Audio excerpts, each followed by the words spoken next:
আমার চ্যানেলে তোমাদের সকলকে স্বাগত। আজ আমরা ক্লাস 3 রায় মার্টিন প্রশ্নবিচিত্রা থেকে ইংরেজির দ্বিতীয় পর্যায়ক্রমিক মূল্যায়নের প্রথম স্কুল সলভ করব।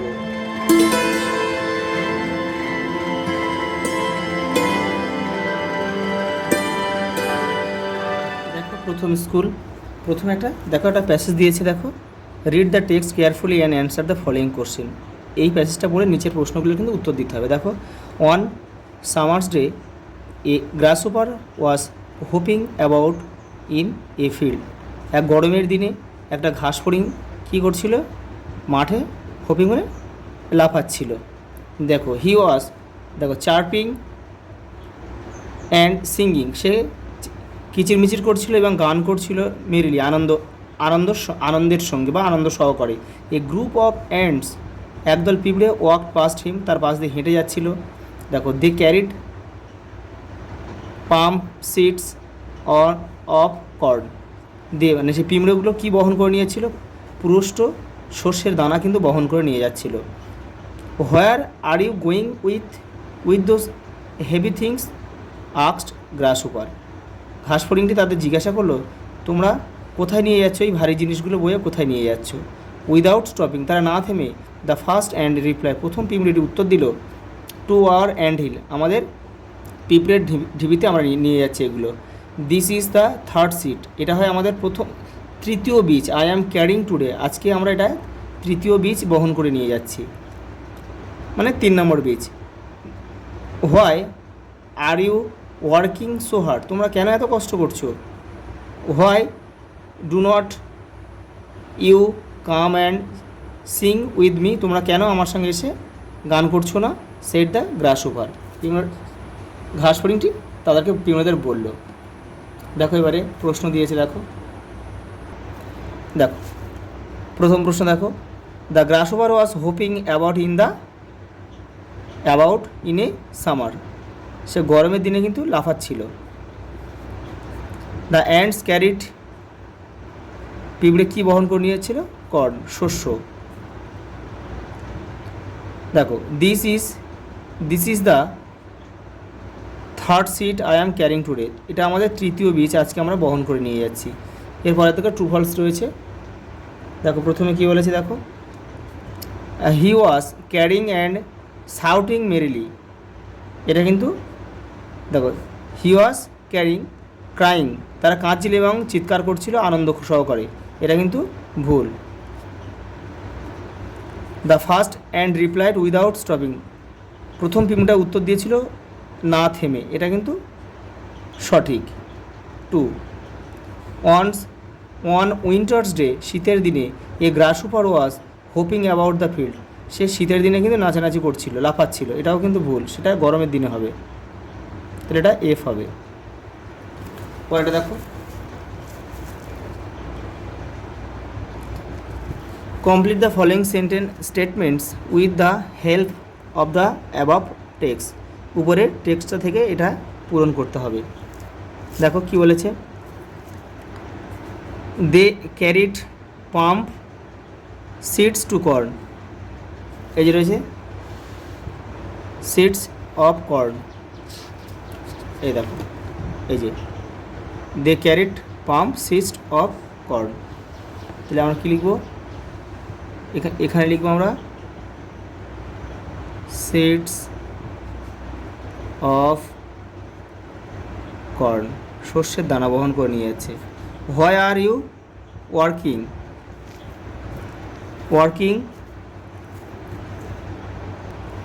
এই দেখো এখানে রয়েছে, দেখো, why are you working so hard, তাহলে আমাদের লিখতে হবে এখানে so hard,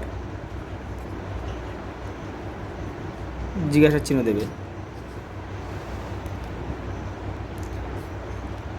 Answer the following question. Where was the grasshopper hopping? The grasshopper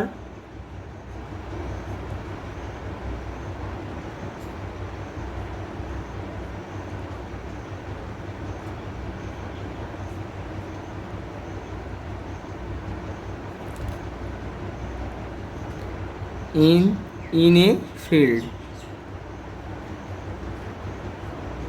পরে দেখো, who walked past the grasshopper. কারা? গ্রাস হুপারে মানে ফড়িংয়ের পাশ দিয়ে চলে যাচ্ছিল। এ গ্রুপ অফ অ্যান্ড, পিঁমড়ে এক ঝাঁক পিঁপড়ে, একদল পিঁপড়ে। A group of ant walked past the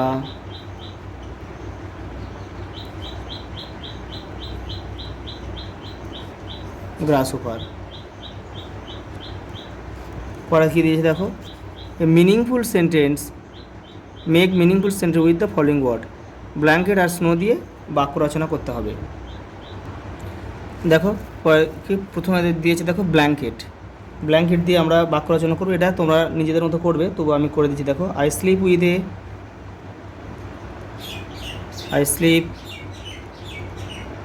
with a warm blanket. আমি একটি উষ্ণ ব্ল্যাঙ্কেটে ঘুমাই। স্নো দিয়ে দেখো এটা লেখা যায় সহজ করে, the ground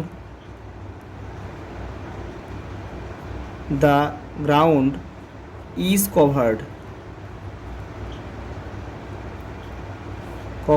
with snow।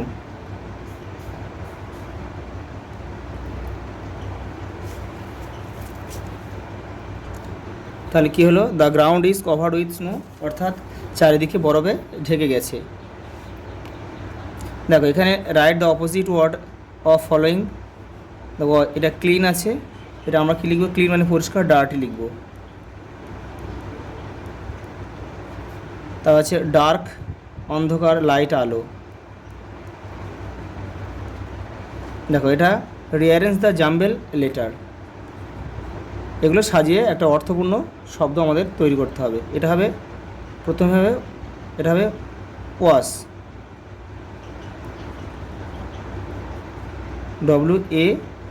WASH।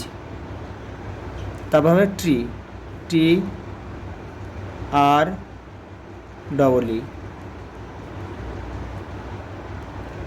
তারপর হবে PUMP, পাম্প। এটা ফার্মার, FARMER, ফার্মার। তারপর দেখো এটা কলম দিয়েছে, ফার্মার হচ্ছে রেইন। ফ্যাক্টরি থেকে কেমিক্যাল, রাসায়নিক পদার্থ নির্গত হয়। স্নো বরফ কোথায় দেখা যায়? মাউন্টেন, পর্বতের মাথায়, তাহলে এটা আমরা সি লিখব। আর গার্বেজ থেকে, নোংরা থেকে দূষণ ছড়ায়।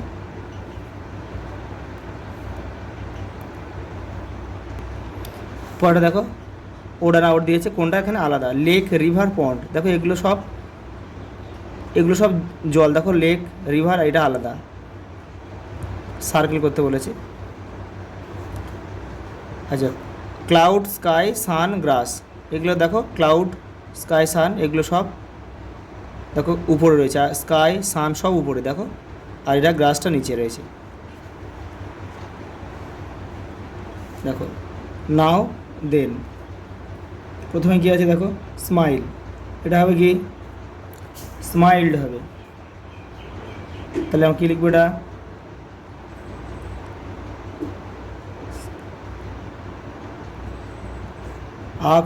আক্সড, ইডি হবে।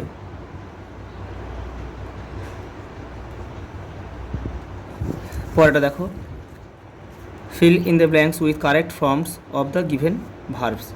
দেখো দ্য বয়, এটা থার্ড পারসন সিঙ্গুলার নাম্বার আছে, তাহলে এটা ভার্বের সঙ্গে S/S যোগ হবে, রানস হবে, RUNS, runs very fast.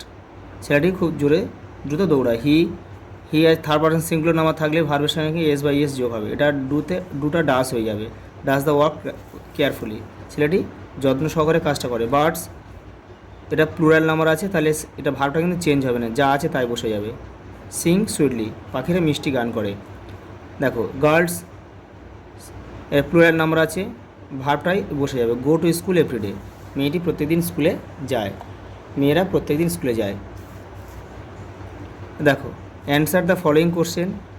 I suck the blood of animal, I spread malaria, who I am. তাহলে বুঝতেই পারছো, আই অ্যাম এ মসকিউটো।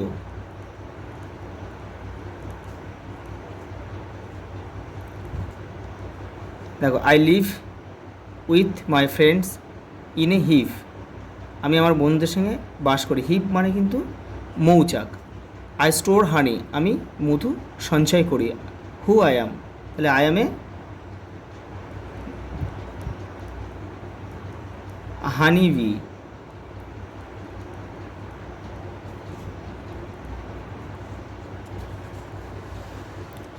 পরেটা দেখো,